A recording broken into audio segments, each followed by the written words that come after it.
자, 인사를 나누셨는데요. 다시 한번 인사하시겠습니다. 반갑습니다. 옆사람하고 인사 한번 더 나누시네요. 진짜 반갑습니다. 정말로 반갑습니다.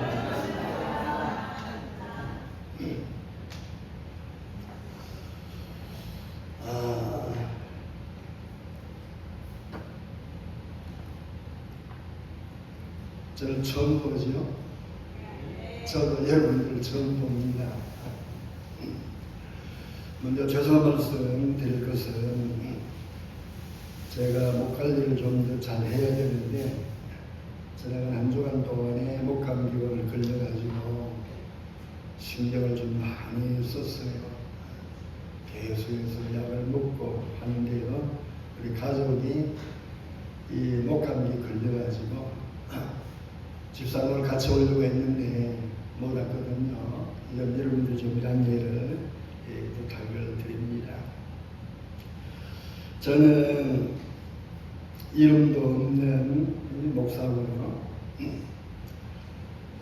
울산 온양 남창이라고 하는 지역에서 28년 동안 사역을 하다가 작년 1월 달에 은퇴를 했습니다.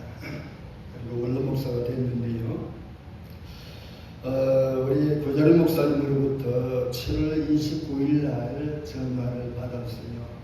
목사님 한 주 오셔가지고 주일 예배 말씀 좀 전해주시면 좋겠습니다 라고 해서 제가 기꺼이 허락을 했고요. 오늘 이 자리에 있었습니다. 고자른 목사님이 여러분들에게 전해주신 말씀을 집밥이라고 이야기한다면 저는 배달 음식을 가지고 왔어요. 배달 음식. 요즘에 배달 음식 잘 시켜 먹잖아요. 맛집에 주문하면 그것도 맛있더라고요. 맛이 있을지 없을지 입에 맞을지 잘 모르겠습니다만 오늘 이 시간에는 집밥 먹는다, 배달 음식 먹는다 성행하시고 말씀을 함께 들었으면 좋겠습니다. 이 시간 함께 나눌 말씀은요, 하나님을 따르는 복된 여정이라는 제목으로 말씀을 준비했습니다. 여러분, 사람이 태어나서 한평생을 살아가잖아요. 그때에 누구와 함께 살아가느냐가 굉장히 중요해요. 뭐 길다면 100년, 짧다면 8, 90년을 사는데 여러분, 좋은 사람과 함께 살면 생활이 복되고 행복할 수 있지만 좋지 못한 사람과 함께 살게 되면 그 인생이 힘들어지게 되는 거거든요. 그래서 사람마다 하나님 주시는 세월이 다를 수 있겠습니다만 앞으로 저와 여러분들도 하나님이 주신 여생을 살아가야 하잖아요. 그렇기 때문에 참 좋으신 우리 하나님 모시고 남은 여생도 함께 살아갈 수 있기를 먼저 여러분들께 권면을 드립니다. 자, 이 시간에 함께 먼저 본문부터 소개해드리게 되면은, 본문은 이스라엘 백성들이 시내산에서 출애굽한 이후에 1년 있다가 드디어 이제 가나안 땅으로 이동하는 내용이거든요. 하나님이 430년 동안 애굽에서 노예생활을 하던 그들을 해방시키셔서 시내산에서 1년 동안을 머물렀어요. 1년 동안 율법도 받고요. 그 다음에 성막도 짓고요. 그렇게 하다가 1년이 지났을 때에 드디어 이제 모세를 이제 앞좀 세워가지고 가나안으로 출발하는 그런 장면이 오늘 본문 내용의 말씀이에요. 또 어떻게 보게 되면은 가나안 땅이라는 그 지역을 향해 가지고 출발했기 때문에 뭐 여러 가지 마음이 들었겠지요. 설레는 마음도 있었을 것이고 아니면은 기대하는 마음도 있었을 것이고. 자, 그런데 저들이 나아가는 가나안은요 사실 쉬운 길만은 아니거든요. 한 번도 가보지 못한 그런 길이에요. 광야 길이잖아요. 어떤 일들이 저들을 기다리고 있을지 아무도 침략할 수 없는 그런 그 미지의 땅이에요. 저 여러분들은 이미 이 내용을 다 알고 있잖아요.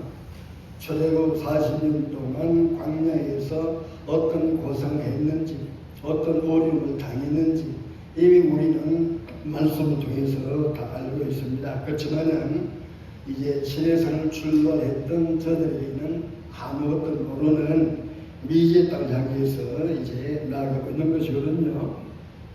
자, 이런 모습을 보게 되면 오늘 살아가는 저와 여러분들의 인생 여정 또한 너무나도 닮아있다, 그렇게 볼 수 있습니다. 여러분, 무더운 가운데 직장 생활하신다고 많이 힘들지요.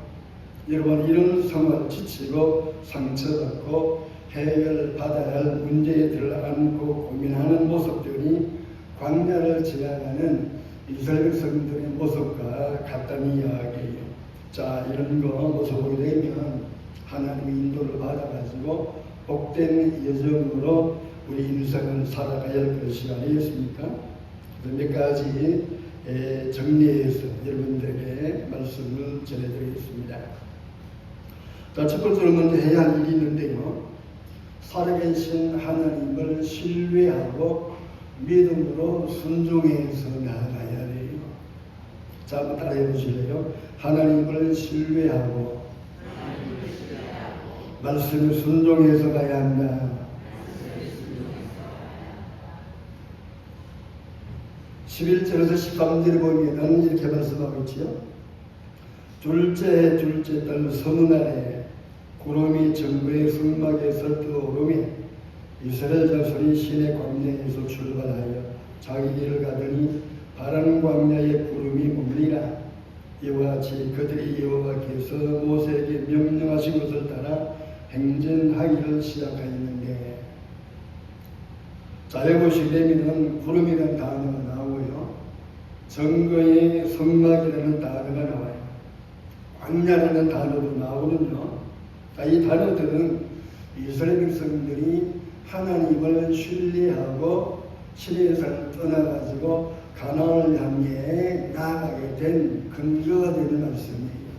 하나님을 신뢰할 수밖에 없다. 신뢰하고 나아가야 된다. 근거되는 내용의 단어들이 11절에서 13절 보면 나오거든요. 자, 우리는 이미 알고 있습니다. 하나님이 저를 어떤 방법으로 광야를 거쳐 가나안까지 인도하셨는지 잘 알고 있지요. 구름 기둥과 불 기둥으로 저들을 인도하셨어요. 오늘 본문에 보면 구름 기둥이 저들을 인도하셨다고 이야기하셨지요.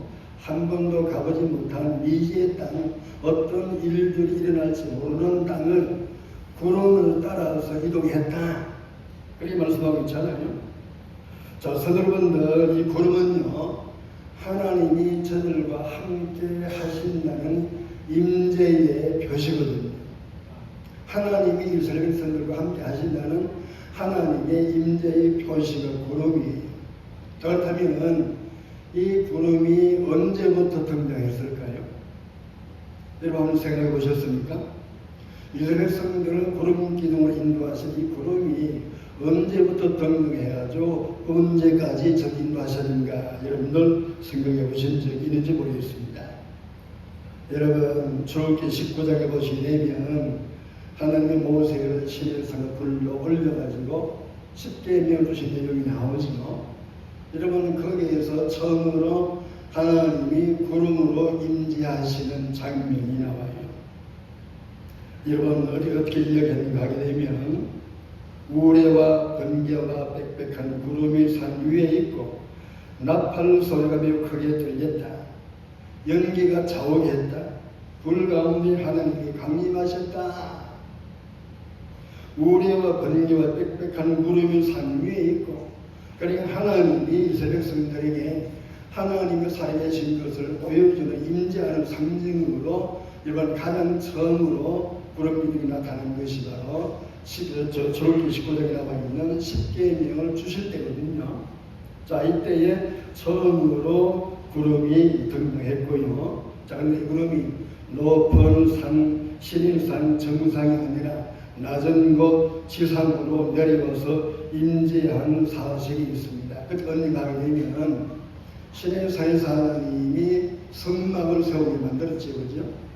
율법도 주셨고요. 성막을 짓게 했는데 성막을 지어서 완성해서 성소를 지어가지고 지동석에다가 언약궤를 앉혀놓게 되었을 때에 그때 성막에 구름이 충만했습니다. 이 내용이 너무 중요하기 때문에 출애굽기 40장 34절 이하 한번 보시겠습니다. 자, 앞쪽에 출애굽기 40장이 나오는데 이거 마지막 장이지요. 출애굽기 40장 34절에서 38절까지 한번 찾아서 같이 봉독해 보겠습니다. 자, 구역성경 146쪽입니다. 출애굽기 40장 34절에서 마지막 절까지. 자, 같이 한번 봉독해 보실까요? 시작.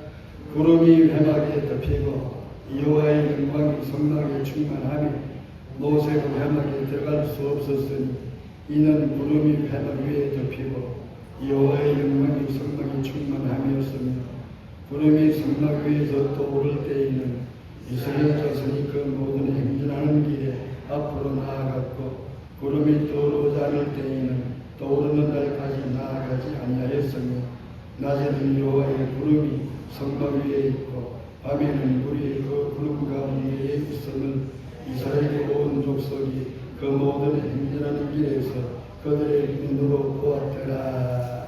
아멘.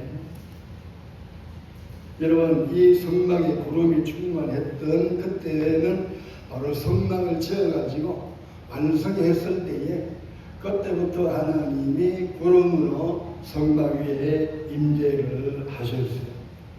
오늘 보면 11절 13절에 나오는 내용과 동일하잖아요. 이스라엘 백성들 앞서가던 구름은 하나님의 임재의 상징이에요. 그러나 처음에는 높은 시내산 꼭대기에서 모세를 만나가지고 불러 올려가지고 십계명 주실 때에 그때에 등장하셨거든요. 나타나셨고 그 다음에는 낮은 곳 성막 완성했을 때에 그때 구름이 성막의 계속해서 머물러 계시므로 말미암아 하나님이 이스라엘 백성들 가까이에 임재 계신다는 것을 저도 하여금 보고 믿게 하셨던 거예요. 자, 성도님들, 이 광경은 오늘 신앙시대에 우리에게 무엇을 이야기 좀 하게 되면 여러분 신앙시대 때에는 하나님이 세우신 주님이 세우신 이 교회를 통해서 하나님이 말씀하시고 하나님이 은혜 주시고 하나님이 우리의 죄를 고백하게 될 때에 용서해 주시고 여러분 우리의 기도를 들어 응답해 주신다는 사실을 말씀해 주고 있습니다. 여러분 성막 오늘 주님이 세우신 교회를 이야기하는 거거든요. 여러분 성막에는 뜰에 놋제단이 있었고 여물두멍이 있었죠. 성소 안에는 떡상이 있었고 촛대 향단 지성소에는 법궤가 있었잖아요. 두벌판과 만나 항아리 아론성간 지팡이가 담겨져 있는 언약궤가 있었습니다. 여러분 이 성막에서 제사가 드려졌잖아요.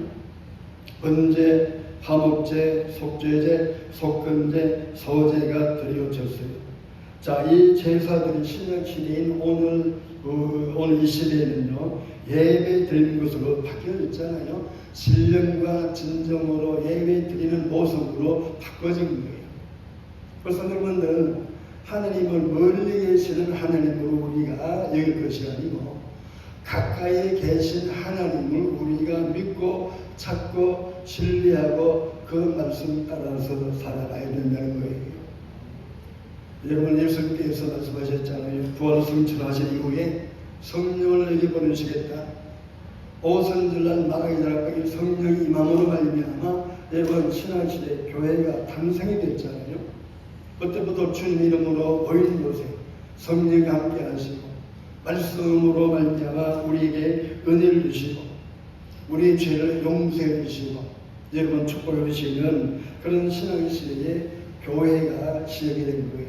그러니까 여러분 하나님을 멀리서 찾지 마시고 가까이에서 예배드리는 가운데 임재하시는 하나님을 믿고 우리가 신뢰하고 따라가야 됩니다. 안타까운 것은요, 이 하나님 우리 가까이 계심에도 불구하고 이 하나님을 신뢰하지 않는 자들이 있다는 겁니다. 하나님을 신뢰하지 않고 따라가지 않는 자들이 많이 있습니다. 멀리 계시는 것으로만 착각하게 되면 하나님이 멀리 계셔가지고 우리를 보지 못한다는 생각을 가지게 되는 거거든요. 그러다 보니까 자기 생각, 자기 마음대로 자기의 욕심을 따라서 그렇게 살아가잖아요. 하나님이 보지 못하는 것을, 안 계시는 것을 여겨서 자기 뜻대로 살아가잖아요. 자기 좋을 대로 살아간다는 거예요. 여러분, 교회 안에도 보시면 자기가 원하는 것만 보고 자기가 원하는 것만 듣고 자기가 원하는 것만 따라서 살아가는 그런 자들이 있거든요. 이런 심리학에서는 이런 자를 확정편향주의자 그렇게 이야기합니다. 확정편향주의자. 여러분, 기성세대들이 어떻게 살아갑니까? 자기 좋아하는 것만 하잖아요. 다른 사람 이야기는 안 들어요. 아무리 이야기해도 자기 싫은 건 아니에요. 자기 듣고 싶은 것만 들어요. 여러분, 교회 안에도 우리 성도들 가운데도 그런 분들이 있습니까? 하나님 말씀은 상관없고 여러분들이 듣고 싶어하는 말씀만 여러분 듣기를 원하고 여러분들이 보고 싶은 것만 보고 여러분들이 말하고 싶은 것만 말하는 이런 자들이 없습니까? 제가 은퇴하기 전에 등록한 새신자가 있었어요. 여자분인데요. 등록 신청했거든요. 근데 그분에게 딸이 두 명이 있었어요. 하나는 초등학교 한 4학년, 5학년, 또 다른 그 딸은 이제 유치원 다니는 그 딸인데, 이 아이들도 함께 교회 나와가지고 엄마 따라서 신앙생활을 했으면 좋겠다는 걸 이야기했더니만은 그 어머니가 하는 이야기가 자기 딸이 이야기하더랍니다. 신은 죽었다고 하더라. 이렇게 이야기했죠. 신은 죽었다. 여러분, 누가 하는 이야기입니까? 철학자 니체가 하는 이야기잖아요. 그 책을 읽었다는 이야기지. 여러분, 세상에 영향받았다는 이야기거든요. 초등학생들까지도 신은 죽었다라는 그런 책을 통해서 영향받아가지고 그런 이야기 하니까 여러분, 오늘 기성세대들은 하나님에 대해서 신뢰하기는커녕 하나님의 살아계심도 믿음이 들지 않잖아요. 서바로 로마서 1장에서 하나님을 알려고도 하지 아니하고 하나님을 영화롭게도 하지 않는 자들이 많다고 이야기하셨거든요. 이들은 하나님이 내버려 두셨다고 이야기했어요. 자신들의 정욕을 따라 살아가도록 내버려 두셨다고 말씀했거든요. 여러분, 이렇게 살 수는 없잖아요. 성도분들, 하나님 멀리 계신 것이 아니라 가까이 계심을 믿으시길 바랍니다. 여러분, 하나님 말씀 여러분들이 순종하고 살아가시길 바랍니다. 여러분, 하나님의 말씀에 우리는 순종해야 돼요. 아니면 에덴 동산에서 아담과 하와가 하나님 살아계심을 몰랐어요? 하나님 말씀을 안 들었어요? 네? 하나님 말씀을 들었잖아요. 하나님의 살아계심을 여기 동행하는 삶을 살았죠. 그럼에도 불구하고 말씀에 순종했어요? 안 했어요? 말씀을 순종하지 않았기 때문에 이런 범죄하고 타락해가지고 인간에게 죽음이 들어온 것이 아닙니까? 지금까지 여러분들이 부자리 목사님의 말씀을 많이 들은 줄 압니다. 가르침을 많이 받은 줄 압니다. 하나님의 말씀을 듣는 것 굉장히 중요해요. 성경을 아는 지식이 있어야 돼요. 그래도 중요한 것은 하나님의 말씀을 따라서 순종하고 살아가는 것이 더 복되거든요.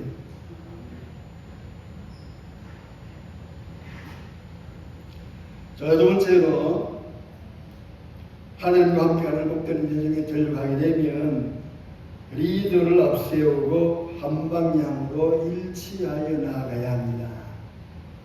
따라해보시기 바랍니다. 리더를 앞세우고 한 방향으로 일치해서 나아가야 된다. 오늘 본문 좀 드렸는데요. 여러분들 끝까지 함께 공부한다고 수고 많이 하셨어요. 여러분, 13절 이하 14절부터 28절까지는요. 이스라엘 백성들이 시에서를 출발하는 차례 순서를 이야기해 주고 있습니다. 여러분, 이스라엘의 남자 장정만 60만 명이라고 이야기하잖아요. 그러니까 이들이 질서 없이 차례도 없이 가나안 향해서 출발했다면 여러분 얼마나 무질서했겠습니까? 그런데 하나님은 순서를 따라가지고 지파별로 차례대로 그것도 리더를 세워가지고 가나안을 향해서 가라고 이야기를 하셨거든요.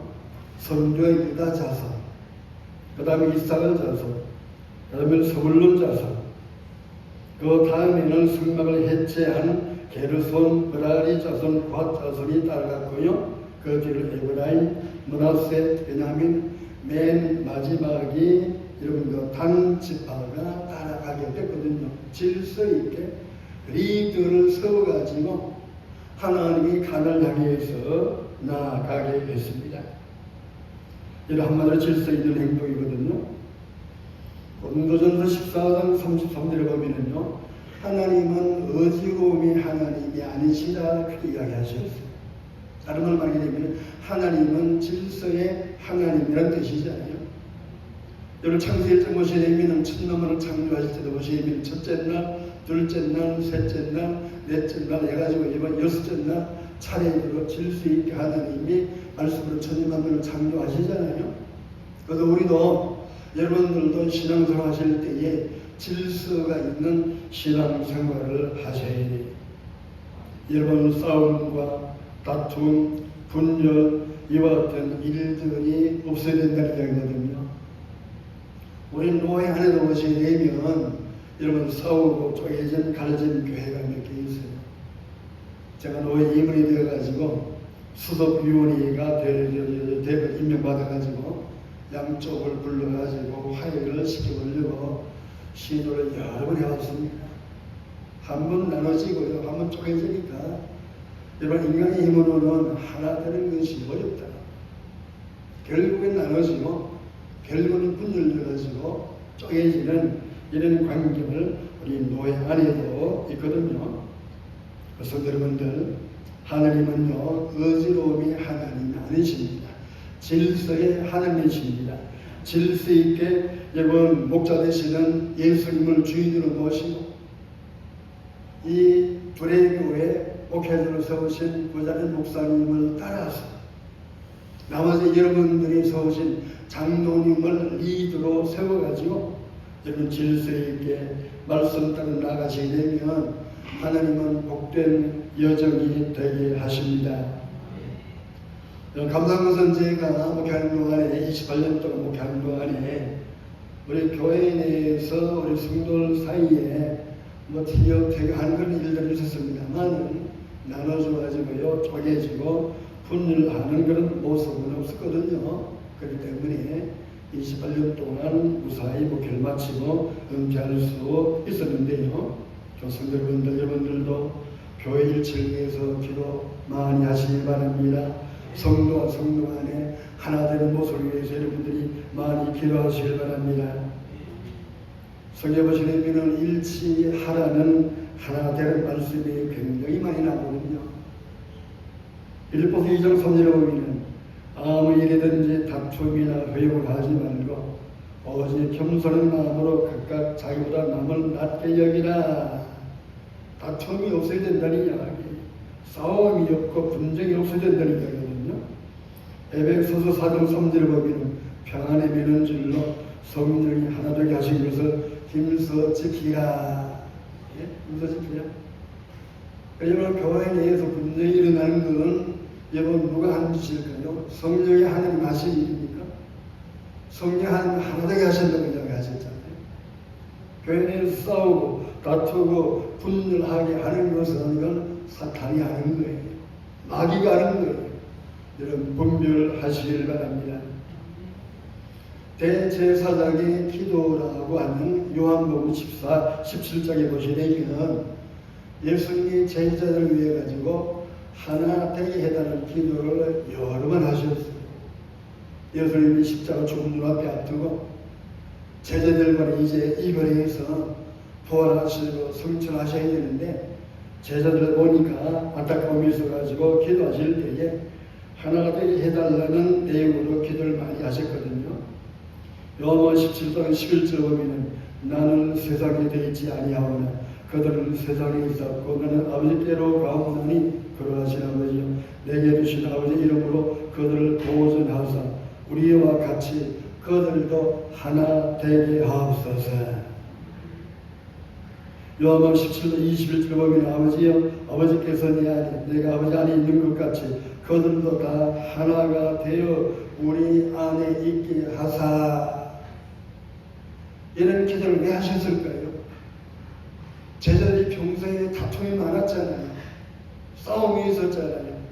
서로 높은 자리에 더 좋은 자리에 앉기 위해 가지고 다투는 이런 모습을 주님이 안타깝게 여겨가지고 이번 마지막 십자가에 쉬고 죽기 전에 제자들을 위해서 하나 되게 해달라고 이런 기도하셨어요.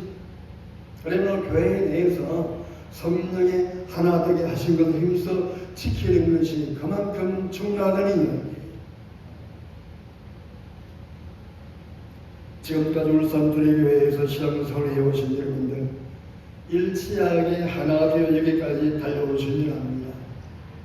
그 자리 목사님을 교회 리더로 모시고 강의원들과 일치해서 끝까지 주님의 사역 잘 감당해 나가시길 바랍니다.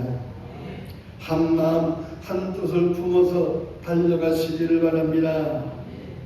자, 그런데 여기서 하나 되게 하는데 방해되는 것이 있어요. 일치해서 한 뜻을 가지고 한 목표를 향해서 달려가야 되는데 방해되는 것이 있어요. 그 방해되는 것이 무엇인가 하게 되면 여러분 이것은 비방과 원망과 불평이에요. 입을 조심해야 돼요. 입. 예? 요 입을 조심해야 돼요. 여러분 이스라엘 백성들이 출애굽한 과정 속에서 있었던 엄청난 큰 어려움들 이건 어떤 내용인지 우리가 알고 있잖아요. 무엇을 향해서 얼마나 원망을 많이 했습니까? 이런 비방을 얼마나 많이 했습니까? 예? 여러분 고라와 다단과 아비람이 이바에 50명 당을 지어가지고 여러분 무엇을 대지했던 일들이 있었잖아요. 예? 여러분 어떻게 여러분 대지했는가 하게 되면 우리가 어떻게 너희들 왕으로 세웠느냐? 예? 광야로 저희들 이끌어내서 죽이려 한다. 자신들은 눈을 때려야 한다. 자신들 위해 왕이 되어야 한다. 이런 내용으로 이런 원망하고 불평해가지고 결국엔 하나님이 그들 모두 다 여러분 심판하신 사실을 우리가 알고 있잖아요. 민수기 16장 1절에 보면 이들이 당을 만들었다 그렇게 있습니다. 여러분 교회 안에서 당이 있어야 돼요, 없어야 돼요? 예? 몇 년생 개뜨들이 모인 몇 년생 석기들이 뭐 예를 들자면 이런 당이 교회 내에는 없어요. 이런 당이 있으면은 여러분 오히려 분란을 일으키게 되고요. 그 다음에 이런 오히려 어려운 일이 발생하게 된다는 이야기거든요. 그래서 우리 성도들은요 항상 여러분 입을 조심해요. 불평하지 말고, 원망하지 말고, 배방하지 말고. 여러분 옛날에는 효자들이 아침에 일어나게 되면 자기 부모님 방을 먼저 찾아간다지요. 그래서 문안 인사를 드린대요. 밤새도록 잘 주무셨습니까? 평안하십니까? 기침하셨습니까? 침소에서 기상하셨는가를 기침하셨는가 그렇게 묻는 거거든요. 여러분 왜 밤새 평안하셨냐, 잘 주무셨냐, 일어나셨냐 문안 인사를 드렸을까요? 효자이기 때문에. 물론 효자일 수 있습니다. 그런데 이번에도 중요한 것이 있어요. 여러분 과거 옛날에는 주무시다가 밤새 돌아가시는 경우가 많았거든요. 그렇기 때문에 아침에 일어나가지고 부모님의 침소 앞에 가가지고 밤새 편하셨냐 기침하셨냐 먼저 확인하게 되면 살아계시면은 헛기침에도 하잖아요. 오냐 잘 잤다 이야기 하잖아요. 그러면 안심하고 자녀들이 돌아와서 일상생활할 수 있는 거죠. 그런데 문안에서 여쭙는데 아무런 기침이 없어요. 여러 살아있는 그런 모습이 없어요. 그러면 어떻게 해야 돼요? 빨리 들어가 봐야 되지. 제 작은아버지도 몇 년 전에 돌아가셨는데 밤새 주무시다가 돌아가셨어요. 저녁에 홍시까지 드셨대요. 아들이 홍시 좋아하죠. 아침에 돌아가셨거든요. 그러니까 밤새 옛날에는 어떤 일들이 일어날지 모르기 때문에 주무시다가도 돌아가셨기 때문에, 그래서 효자가 아침에 가지고 밤새 살아 계신가 안 계신가를 여러분 여쭙는 것이 문화인사거든요. 그래서 살아있는 자는 소리가 나야 돼요. 소리가. 그런데 여러분 어떤 소리가 나야 됩니까? 살아있는 좋은 교회도 소리가 나요. 어떤 소리가 납니까? 찬양의 소리가 나지, 기도의 소리가 나지, 말씀 읽는 소리가 나잖아요. 올라가니까 여러분이 찬양 열심히 잘하시는데요. 여러분 살아있는 좋은 교회는 여러분 살아있는 사람에게서 소리가 나듯이 찬양의 소리가 교회에서 끊이지 않아요. 감사의 소리가 끊이지 않아요. 기도의 소리가 끊어지지 않아요. 칭찬의 소리가 많아요. 장로님 감사합니다. 자리를 지켜주셔서 감사합니다. 목사님 감사합니다. 말씀 들으셔서 감사합니다. 원망의 소리, 불평의 소리, 피난하는 소리가 아니라 이런 좋은 소리가 나야 되는데, 죽은 교회는 매일 교회에서 불평만 합니다. 원망만 합니다. 목사님 설교 왜 그래요? 어떻게 새신자가 왔대요. 여자 새신자가 와가지고 예배 드리고 난 다음에 목사님을 찾았습니다. 목사님 드릴 말씀이 있어요. 말해보세요. 목사님 설교는 왜 예화가 하나도 없습니까? 처음 오신 분이 목사님 보고 왜 예화가 하나도 없냐고 이야기하더래요. 그 목사님은 예화 잘 안 하십니다. 설교도 아주 간단명료하게 짧게 하십니다. 그래도 은혜로워요. 이런 불평, 원망의 소리가 다 사라지고 감사의 소리, 기도의 소리, 찬양의 소리가, 칭찬의 소리가 많이 나오는 교회가 되시길 바랍니다. 이런 교회를 하나님이 복되게 해주시고 복된 여정을 살게 하십니다. 자, 마지막 한 가지 더 말씀드리겠습니다. 한번 따라하시기 바랍니다. 나 혼자가 아니라 주변 사람들을 권면하여 함께 천국을 향해 가야 된다. 제가 목회하게 될 때에는 이렇게 소주제는 늘 따라하겠거든요. 그 목사님 어떻게 하시는지 모르겠습니다만, 그러면 조금 소통이 더 잘 돼요. 주변 사람들을 권면해가지고 함께 하나님의 나라를 향해서 달려가야 된다. 자, 오늘 보면 너무 길어가지고 잘랐는데요. 자, 29절에서 36절까지 같이 한번 읽어보시겠습니다. 민수기 10장 29절에서 34절까지만 봅니다.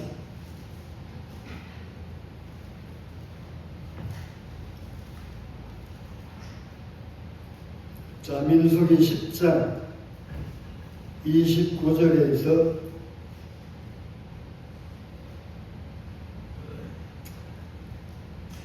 34절까지 같이 해볼까요? 시작. 모세가 모세의 장이 미디안 사람 루엘의 아들 호렙에게 이르되 여호와께서 주마하신 곳으로 우리가 행진하나니 우리와 동행하자. 그리하면 선대하리라.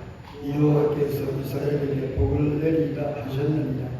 호밥이 그에게 이르되 나는 가지 아니하고 내 고향 내 친족에게로 가리라. 모세가 이르되 청하건대 우리를 떠나지 마소서. 당신은 우리가 광야에서 어떻게 지칠지를 아나니 우리의 눈이 되리이다. 우리와 동행하면 여호와께서 우리에게 복을 내리시는데 우리도 당신에게 행하리이다. 그들이 여호와의 산에서 떠나 3일 길을 갈 때에 여호와의 어느 그가 그 3일 길 앞에 섭서가며 그들의 쉴 곳을 찾았고 그들이 진영을 떠날 때에 낮에는 여호와의 구름이 그 위에 덮였었더라. 아멘. 보면이 길어가지고 여러분은 읽지 않는데요. 아주 중요한 내용의 말씀이 나와요. 여러분, 하나님은 모세를 통해 가지고 이제 구름을 따라 가지고 가나안으로 이동하라고 이야기했죠. 천막을 다 거둬가지고 질서 있게 지파별로 리더를 따라 가지고 지금 행진하고 있는데, 그때에 함께 같이 가자고 한 내용이 나와요. 여러분, 호밥에 있는 사람이 등장하잖아요. 이 호밥에 등장하게 되면은 모세의 처남이에요. 모세의 처남.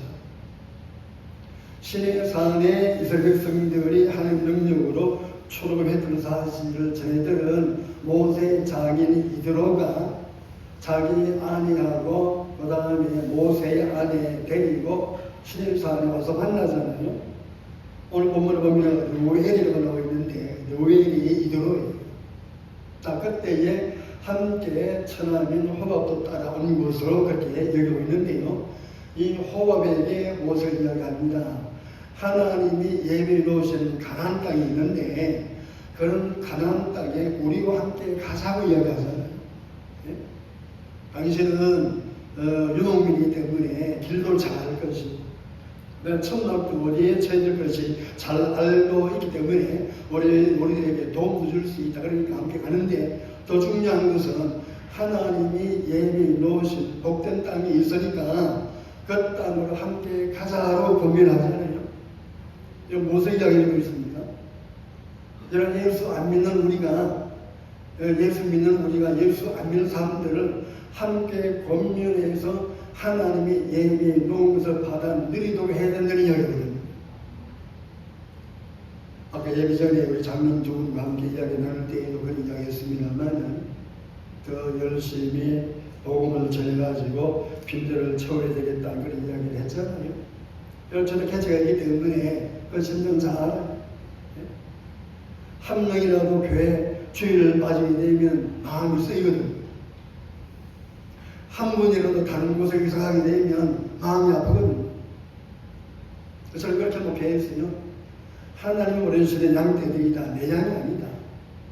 하나님이 가게 하시면 가는 거고, 하나님이 원해주시면 받아가지고 잘 또 돌보고 양육하는 것이고, 그 성도들은 하나님이 보내주신 양떼로 그렇게 여겼기 때문에 여러분, 빈년이 많이 비어있는 거 마음 보면 아프죠. 그 심정 저도 잘 알아요. 또 성도 여러분들도 오늘 본문에 있는 이런 내용의 말씀을 여러분들이 설교를 들었는지 안 들었는지 모르겠습니다만 저도 이 내용을 처음으로 설교하거든요. 예? 여러분, 천국 갈 때 혼자 가셔야 되겠어요? 안 믿는 남편이 있어요? 안 믿는 자녀가 있어요? 이런 부모만 계시겠어요? 함께 천국 가게 만들어야 되잖아요. 물론 지금까지 여러분들이 안 믿는 가족을 위해서 기도 많이 오셨는데도 아직까지 꿈쩍도 안 하는 분들 있어요. 제가 목회할 때도 그런 분이 있거든요. 권수님들 가운데에도 남편들이 아직까지 교회 안 나와. 자녀도 안 나오는데 그런 분들이 있어요. 그러나 여러분 쉬지 말고, 하나님이 예배해 놓으신 하나님의 나라가 있고, 여러분 하나님이 예배해 놓으신 복된 축복이 있기 때문에 그 나라를 향하여서 가게 될 때에 나 혼자만 갈 것이 아니잖아요. 가족도 함께 가야 되고, 여러분들이 계속 실망하지 마시고 여러분 눈물로 기도하시길 바랍니다. 제 대신교회 그런 분이 계셔요. 남편은 토목사업하기 때문에 여러분 노동자들, 그 다음에 이 토목 하는 사람들 주일을 안 쉬거든요. 주일도 안 쉬고 그냥 조남직 일만 하는 그런 남편이 있어요. 그런데 여자 집사님이 기도 많이 하시거든요. 그래서 얼마나 기도 많이 하시는 걸 계속 나올 때까지 일했는데 지금은 교회에 잘 나옵니다. 남편이. 술도 끊고요. 담배도 끊고요. 집사님 돼가지고 교회에서 앞장서가지고 열심히 봉사를 잘해요. 여러분, 끊임없이 계속해서 쉬지 말고 기도하시게 되면 하나님 그 기도 들으시고 여러분 남편을 구원해 주시고 자녀를 구원해 주십니다. 그래야만 예수 믿는 거, 우리가 구원받는 거, 여러분 나 혼자 여러분 구원받을 것이 아니에요. 창세기 19장에 보시게 되면 하나님이 천사들을 소돔과 고모라 보내가지고 심판하실 장면이 나오잖아요. 일촉즉발 위기에 있습니다. 여러분, 롯과 그의 가족만 그 성에서 빠져나오면 하나님의 심판이 임해가지고 일본 성이 멸망당하는 위기 가운데 있잖아요. 그때 천사들이 롯에게 찾아가가지고 뭐라고 이야기했는가 하게 되면은 너에게 속한 자들이 얼마나 있느냐? 너와 내 아내와 자녀 그리고 너에게 속한 삼위 아들이 성 중에 있다면 이들도 모두 다 성 밖으로 이끌어내라. 롯만 구원받기를 원하시던 것이 아니에요. 롯에게 속한 모든 가족이 다 함께 도피해서 구원을 받아가고 이야기했거든요. 여기 이 내용 무엇을 이야기해 주는가 하면 하나님은 나 혼자 구원받기를 원하시는 것이 아니고 나 외에도 주변에 있는 우리의 가족, 우리의 이웃, 우리의 친척들도 함께 구원받기를 원하신다는 이야기거든요. 그래서 여러분 끝까지 여러분 복음 전가하는 일들을 멈추지 마시길 바랍니다. 하나님은 지금도 여전히 세상산 모두가 다 한 명도 멸망받지 않으려고 구원받기를 원하십니다. 모세가 호흡에게 이렇게 이야기하잖아요. 하나님이 주시겠다고 약속하신 가나안이 있으니 함께 가자고 이야기했잖아요. 하나님이 주시겠다고 약속하신 가나안이 있다. 그 가나안 함께 가서 살자. 이미 구원받은 저와 여러분들 모두가 다 이 예비로우신 하나님의 나라의 축복과 은혜를 바라보시고 끊임없이 복음을 전가하시고 삶으로 전가하셔서 함께 하나님의 복을 받아 누리는 삶의 여정이 되시기를 주님의 이름으로 축복합니다. 기도하겠습니다.